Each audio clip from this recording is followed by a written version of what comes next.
And today, in this latest KOIN conversation, we are talking with Kerry Eggers, the Dean of Portland Sports. Very excited to have Kerry on, talking about your latest book, Kerry, but just a lot of things that we can get to. This podcast is always so fun because we get to take a deep dive into talking with people that we always love catching up with. And that would be you, Kerry.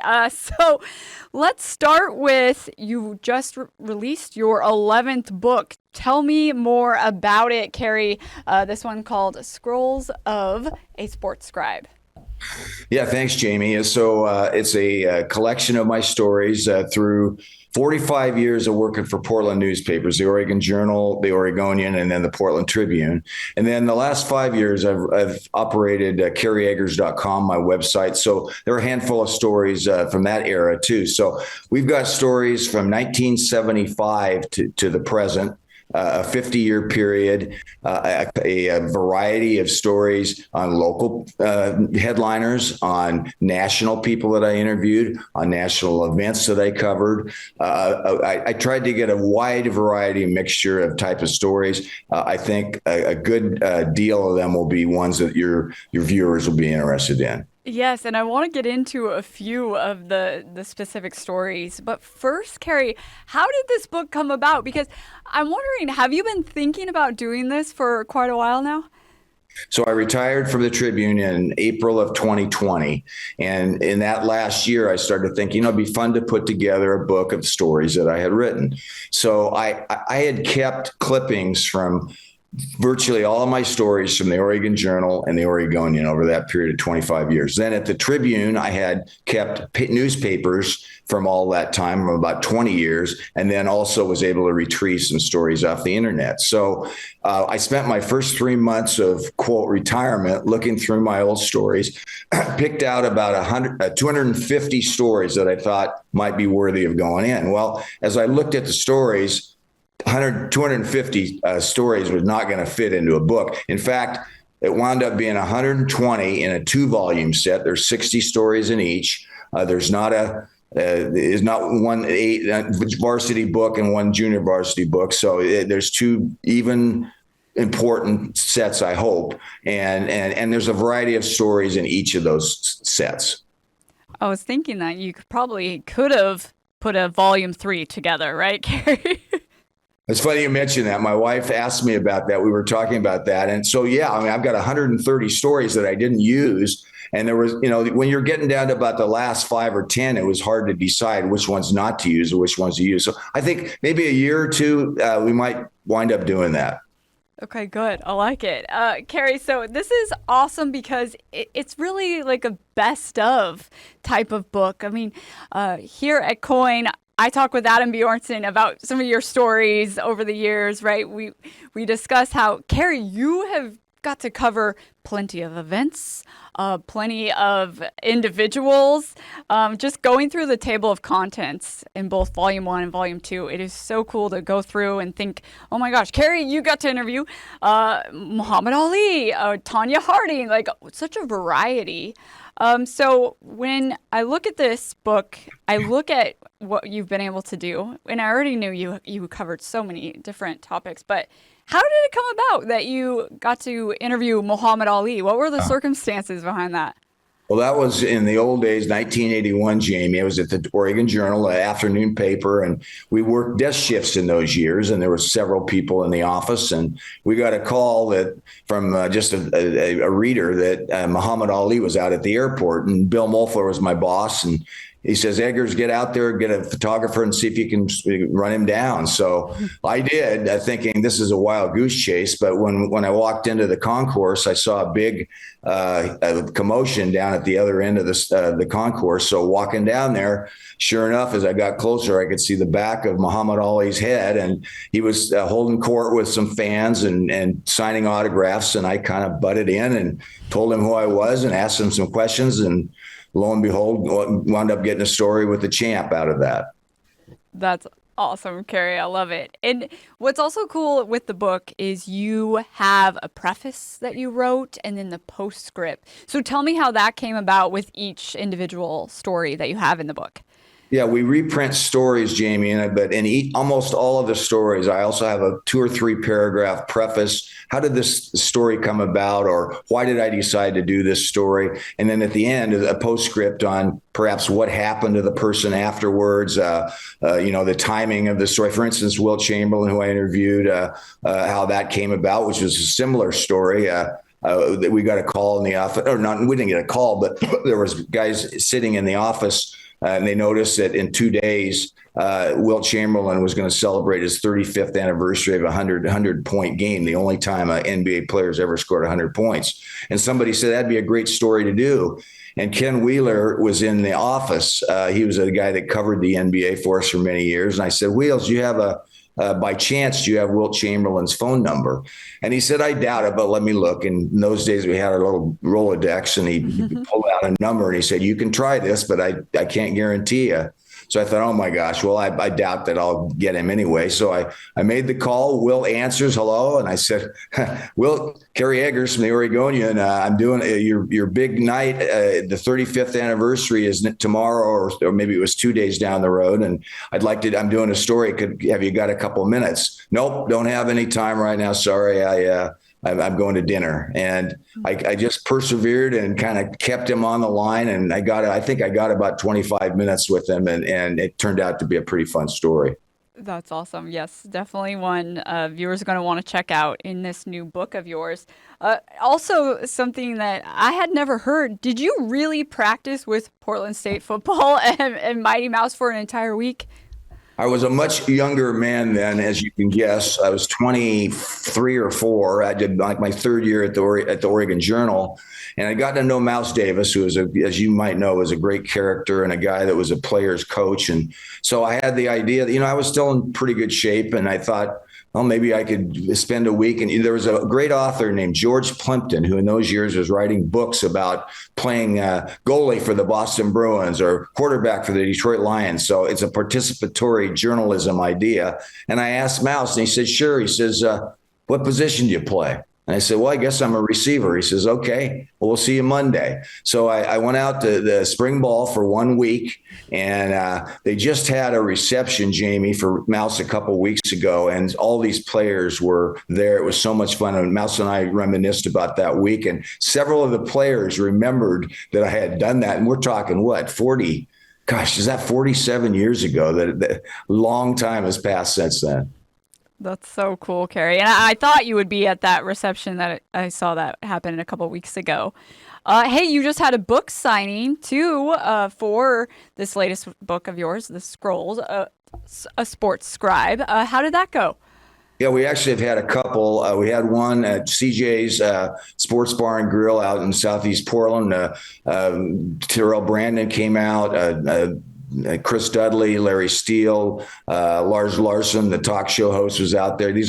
Some of these guys are friends of Terry Emmert, the owner, but we had a good night. I kind of did an interview session with all of these guys, including Terrell, who I was actually on his podcast show, and Terrell still lives in Portland, the former NBA great. So we did that. And then let's see, a couple of days ago, we had one down in Corvallis and at the Corvallis Rotary in my hometown. And I basically did a little talk about what life as a sports writer is like now as compared to 50 years ago when I got started. And then we signed a few books. So, yeah. And there's going to be another one, Jamie, on the 16th in Canby at Cutsforth Market from 11 to 2. I think it's either a Tuesday or a Wednesday. So if you'd like a book and like to shake hands, I'd love to meet you. Come out to Cutsforth Market on December 16th. That is great, Kerry. So you were talking about how the differences, I know things have changed over the years, but I was also thinking, how different has it been for you to write a book, be an author, compared to then going and being that sports journalist? Just what are some of the biggest differences there?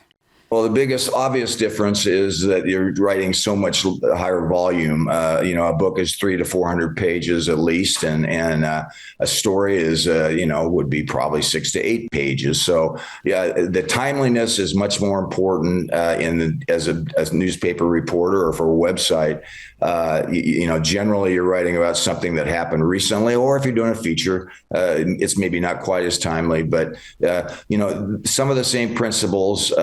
Are for both venues, I would say. One is that you want to be thorough, you want to be fair, and you want to write something that's entertaining for the audience, the readers. So I kind of try to do the same thing with both the books and the stories. And I guess the readers will judge whether I've been able to do that effectively. I think they would say, yes, you have, Kerry.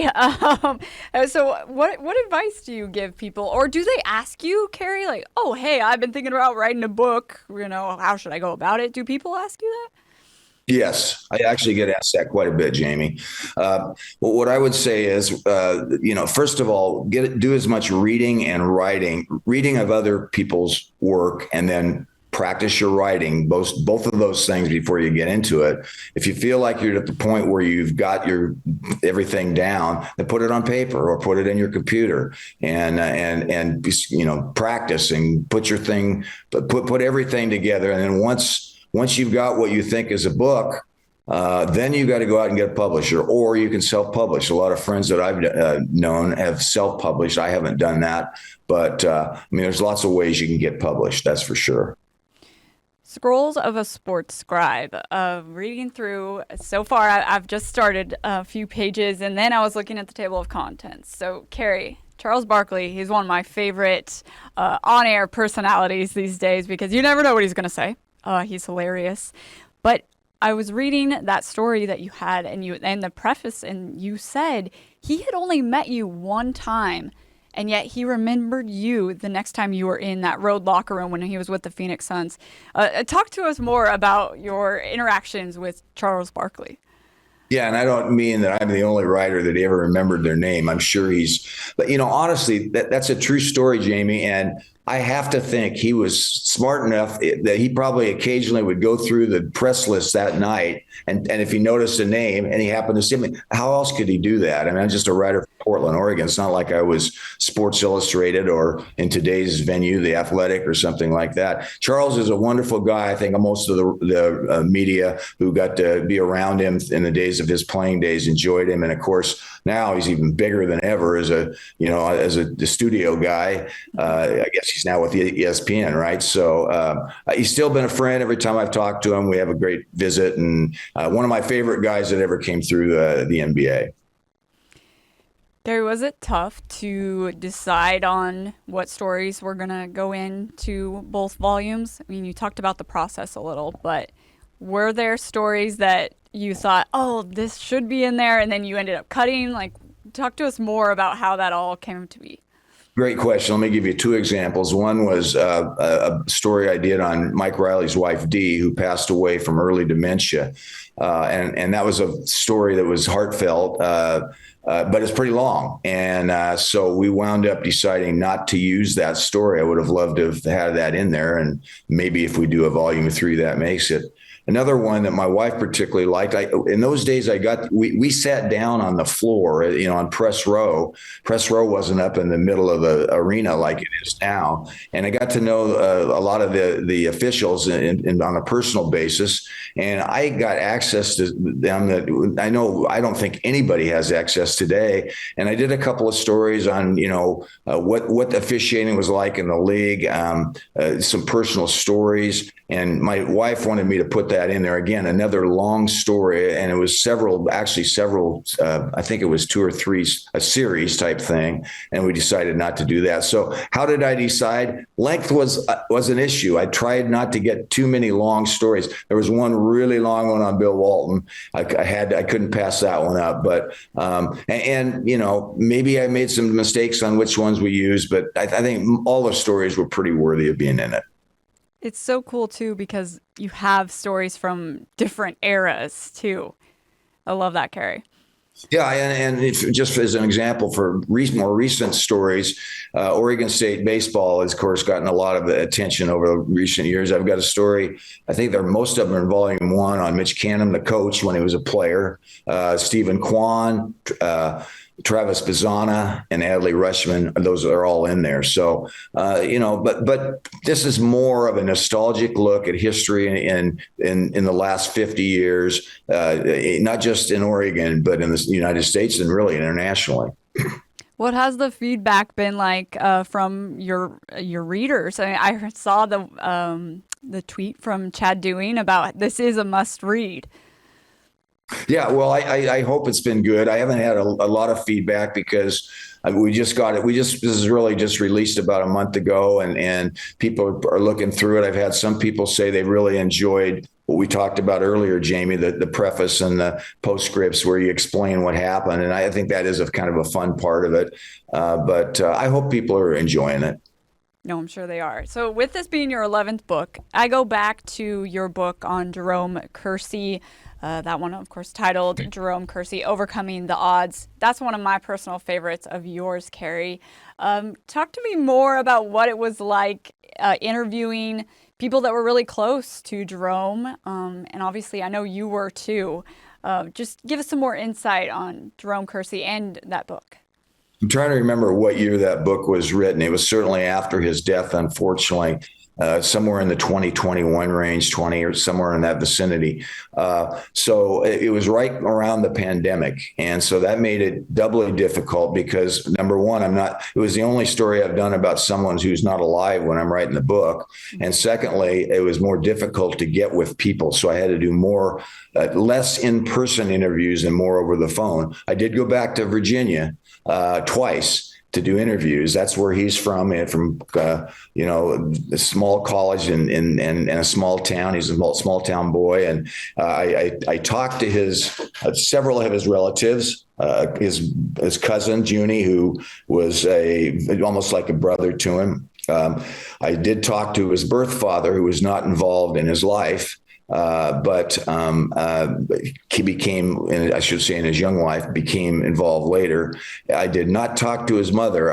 His mother gave him up to his grandmother, who basically raised him and took him through. And I did interview his grandmother, who was really the most important person in his life. And a lot of his friends. The idea for the book, Jamie, did not come from me. It came from a group in Virginia, including a very good friend of his there, and also the guy who was the sports information director at his university there. So that's how it came about, and we put it together. And like you said, he was a friend of mine. I just wish we could have done it when he was. I wish he could have seen what people said about him when he was still alive, because it was really touching. It definitely was. So next up for you, Kerry. So maybe a volume 3 we're looking at, maybe. Do you have any other books though in the works? Well, it's funny. I've talked in recent weeks with one of your cohorts, Michael Holton, and he's interested in doing a book on his life, which is an interesting career in life. And so we'll see if that comes to fruition. If not, there's a couple other projects that I've got kind of in the back burner, I would say, but nothing official yet. Okay. Well, you got to let us know, Kerry. Well, I must say too, I do have my website working, and if any of your viewers are not subscribers, it's free. We have sponsorship, so I don't like paywalls. You won't have to pay anything. Go to our homepage at kerryeggers.com, and you will find on the homepage there's a thing to put your email in. We'll email all our stories that we do, all the stories that I do, and also you can order several of the books, including the Kersey book, Bill Schonely book, and of course the new one, Scrolls of a Sports Scribe, on our store. Just hit the store tab up at the top of the homepage and fill out the order form. Be glad to get you one of these books before Christmas. If you get them to me by the 18th, we'll guarantee they'll be at your home by Christmas. That would be a great Christmas gift, or a great stocking stuffer as well. Kerry, was it? You talked about how it was nostalgic to put all of these different pieces together that you worked on. Was it even for you surprising the amount of stories that like huge stories or events that you covered? like just seeing it all in one place, I just imagine that that would be maybe a bit crazy, or I don't know. What were you feeling?